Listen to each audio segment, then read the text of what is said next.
All right, let's do this. The Cold War.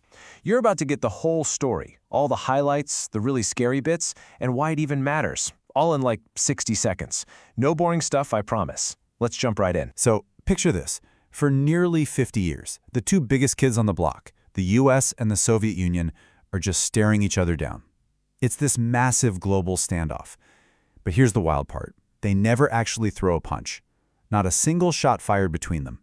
It was all just flexing.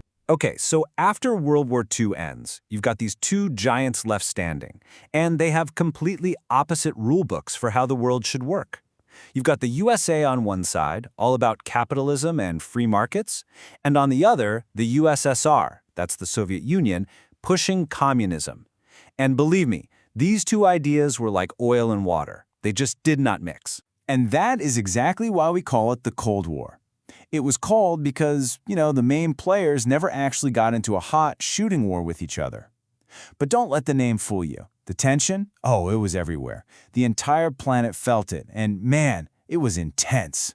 So you're probably wondering, right?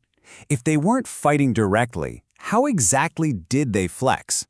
Well, they basically tried to one-up each other in some of the most high-stakes and, frankly, dangerous competitions you can possibly imagine. This flexing, it happened in a few major ways. First, you've got the arms race, which is, just a terrifying contest to see who could build more and scarier nukes.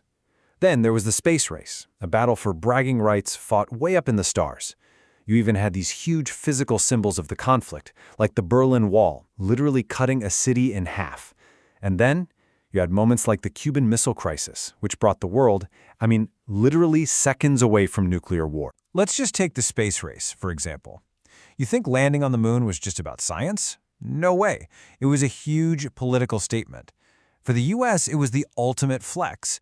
It was them planting a flag and basically telling the entire world, see, our tech, our system, our way of life, it's the one that wins. So what was the point of all this? With all this tension, all this crazy competition, what was the one thing the United States was really, really trying to achieve? What was the big bad they were trying to stop in its tracks? It comes down to one word. Communism. That's it. That's the key.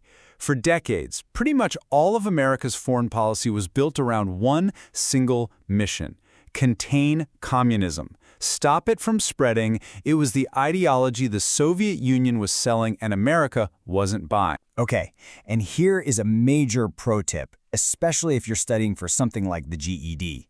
If you ever see a question that asks what caused the Cold War or what was the US trying to stop, the answer is always going to be the spread of communism. Simple as that. Lock it in. All right, now it's your turn. I want to know what you think. Out of all this, what was actually scarier? The whole arms race thing with the threat of nuclear war hanging over everyone's heads? Or was it the super intense, high-stakes competition of the space race? Let me know which one you'd pick down in the comments. Because when you boil it all down, that's what the Cold War really was. It wasn't about soldiers and bullets on a battlefield. It was a war fought with influence, with technology, with propaganda. It was a battle of ideas. Capitalism versus communism. And there you have it, the Cold War, in a nutshell. Hey, if you learned something new today and feel a little more ready for that next history test, do me a favor and hit that like button. We'll catch you on the next one.